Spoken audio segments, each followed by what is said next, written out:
Hello, Hickory Creek 7th graders. Miss Faulkner here, coming to you live from the set of The Big Bang Theory. This week, we are going to look at how to find the volume of 3D prisms. If you haven't already, please check out the video with the Girl Scout cookies fitting in the back of the car. I think it's a great visual and a good just real life situation on why we need volume, and make those guesses, and let's see how close you are at the end of the week when we reveal the big answer. Also, if you think you need a quick review on how to find volume or what volume is, we have posted a video for you by Math Antics, so please go back and watch that video if you think you need some review. Okay, so let's get to our lesson for today. We are going to look at rectangular prisms. So I like this visual here. It just kind of shows you where this formula is coming from. So, and I know a lot of you already know this formula, which is fantastic. So basically, if you have a rectangular prism, such as this fish tank, you want to know how many cubic units of water would fit in this fish tank.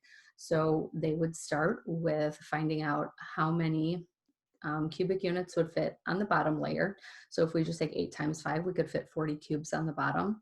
And then if we have 5 layers of 40, you can just take 40 times 5, which would give you 200 cubic units. So that would be the volume of this fish tank. So basically what we're going to be doing is we're going to be finding the area of the base, which in this case is length times width because our base is a rectangle, and then multiply it by the height. So one thing I will warn you about is as your 3D figure changes, then the area of the base will be found a little bit differently depending on what shape your base is. But today we're just going to look at rectangles. Okay. So, like I said, today we'll look at rectangular prisms. Tomorrow we will get into triangular prisms. Okay, so what is volume? It's the space inside your object, the amount of space that it takes up. This would be a formula that you've probably seen before. So the big B just represents the area of the base. Like I said, that shape is going to change depending on what your shape is. And then we also want to make sure that we use a correct label. So when we're talking about volume, we're talking about cubic units that fit inside of the shape. So question one that we always want to ask yourself is, what shape is my base and how do I find the area of that shape? And then question number 2 is, what is the height of my prism? Remember that the height is going to connect the two bases. So that's how you'll be able to figure out what that number is. Okay, so this would be a review of something that you probably did back in 6th grade. So if we just want to find the volume of this prism, always start with your formula. So in this case, our base is this rectangle on the bottom. So we would find the area of that by taking 5 times 10, which would be 50. And then since our height of the prism is 2, we would have 2 layers of 50, which would mean we could hold 100 cubic centimeters in this rectangular prism. For our next example, they change the question a little bit. They tell us that the volume is 6,708 cubic feet, and we need to actually find the height. Okay, that's our missing number. So if we go back to our formula, I'm going to expand this out a little bit because our base is actually the length times the width times the height, and the height is what's missing. So with the information that they give us, let's substitute the numbers in. Remember some algebra here and solving an equation. It's coming back. Okay, so then our length would be 20 and 8/10 feet. Our width is 21 and 5/10 feet times our height, which is unknown. So then remember to solve for h. Let's combine these like terms right here. That gives us 447.2 times something has to equal 6,708.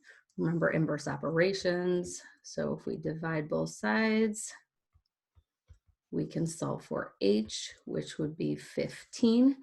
And since that's just the height, your label would just be 15 feet. Okay, then if you wanted to go back and check it, you could certainly do that. Take 20.8 times 21.5 times 15 to make sure you actually do get 6,708 cubic feet. Okay, this next question kind of reminds me of the Girl Scout cookie question with how many boxes fit in the back of the car. So what's happening here is they are moving some office supplies. So they have rented a truck, and that prism there is the dimensions of the truck. They have smaller boxes that they need to fit into that truck. So it tells us that the smaller box is 3.3 by 1.7 by 1.7. We need to know how many of those boxes are going to fit because they have 40 boxes to transport their supplies. They need to know, are all 40 boxes going to fit in this box? So, or in the truck. So, what I see here is that we have the length of 3.3 and this truck is 9.9 feet long. So that tells me that we can fit 3 boxes this way, because if this first box is 3.3 feet, another box is 3.3, that gets us to 6.6 feet. Another box that's 3.3 would make a total of 9.9. So we can fit 3 boxes along the length of the truck, okay? If we look at this dimension here, we see that the truck is 6.3 feet wide, and it tells us that the box is 1.7 feet wide. So if I have one box here, that would be 1.7 feet. If I had another box next to it, that would be another 1.7 feet. So now we're at a total of 3.4 feet. Looks like we could fit one more box in here. That would get us to a total of 5.1 feet. So since your truck is 6.3 feet wide, we do have a little extra space there. We've got about an extra 1.2 feet. We're not gonna be able to fit another box though. So we can only fit 3 boxes wide along the bottom. So that would mean on this bottom layer, you could actually have 9 boxes along the bottom of that truck. Now we need to figure out how many boxes could you stack high.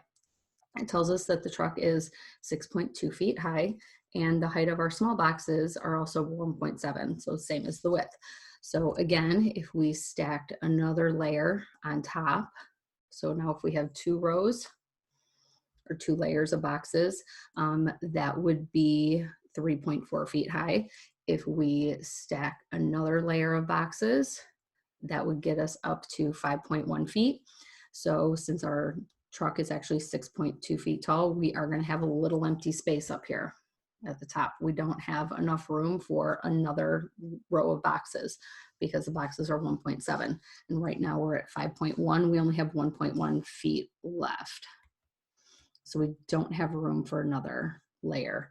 So that means we could fit 9 boxes along the bottom layer, and we could have 3 layers of those 9 boxes. So we could actually fit 27 boxes. We could do 3 by 3 by 3. Okay, so 27 boxes are going to fit. So to answer their first question, will 40 boxes fit? The answer is no, they can only fit 27.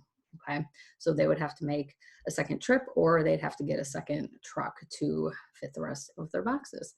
Okay, then the second question wants to know what is the maximum number. We just answered that, 27, and how much space is going to be wasted. So how much empty space is there left in this truck?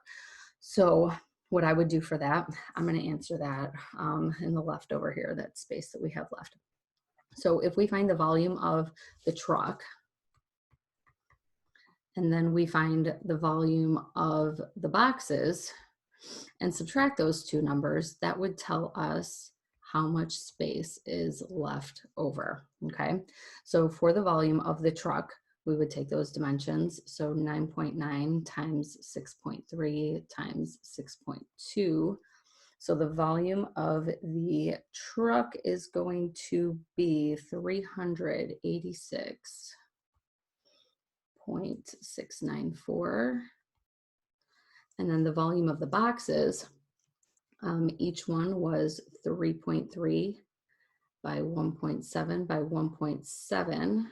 Oops. So each box has a volume of 9.537, but remember we have 27 boxes. So I'm going to take the volume of one box and I'm going to multiply it by 27 to get the total volume of all of the boxes, which is 257.499. So this 386 is the total volume of the truck.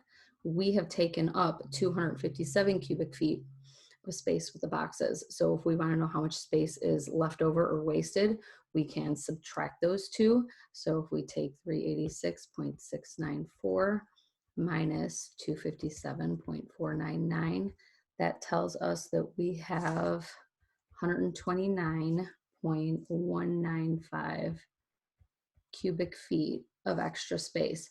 So you might be thinking, well, if each box only has a volume of 9.5 cubic feet and I have 129 cubic feet left, why can't I fit more boxes in? That's why you have to go back and look at the original picture that we came up with to see that on this width, you only had an extra 1.2 feet and your boxes are too big, they're not gonna fit. So you can't make those boxes a different size. So since those boxes aren't gonna fit, yeah, you are gonna have quite a bit of empty space left over, but that's how it goes in the real world, okay?